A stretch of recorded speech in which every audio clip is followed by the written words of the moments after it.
Bon, il me semble que les températures se sont pas mal radoucies dans l'ensemble de la France, c'est Miss Météo qui le dit. Aussi, puisque la cuisine, même extrêmement simple, est une forme d'art, on va préparer ce soir ensemble un petit velouté de petits pois.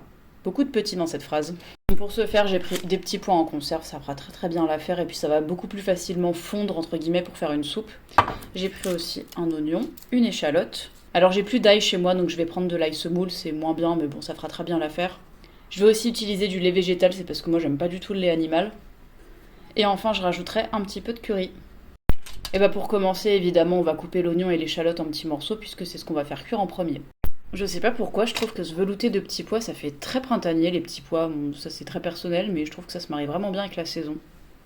Alors juste au passage, moi je parle spontanément de velouté, mais je connais pas trop la différence entre un velouté et une soupe.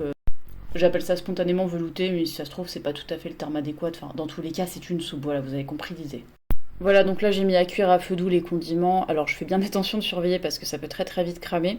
Et là je fais bouillir un petit peu d'eau parce que ça va permettre de faire encore plus fondre entre guillemets facilement les petits pois, même si ça fond déjà très facilement parce qu'en conserve ou en bocal comme ça s'émiette quand même extrêmement facilement, mais je vais rajouter un tout petit peu d'eau bouillante pour faciliter ce processus, entre guillemets. Là, j'ai rajouté les petits pois, je vais couvrir, je vais laisser ça mijoter quelques minutes, et puis après, je vais rajouter un petit peu de lait de soja.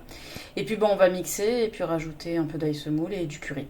Et bien, tout a été mixé, naturellement, ça fait des petites bulles. Je suis très satisfaite du résultat. Bon, en même temps, il n'y avait vraiment rien de compliqué. Je dis ça comme si j'avais fait des macarons, comme si j'avais fait un truc méga compliqué.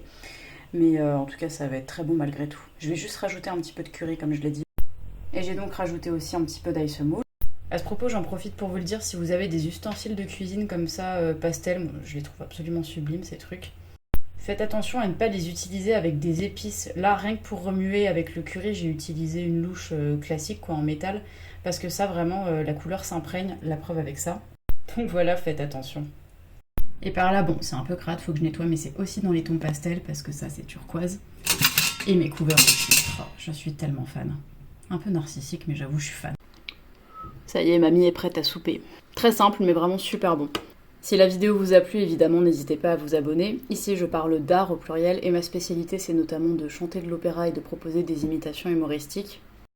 Par ailleurs, je tiens un autre compte qui s'appelle Sophie Enquête, en 3 mots, sur lequel j'aborde des sujets de réflexion plus ou moins légers.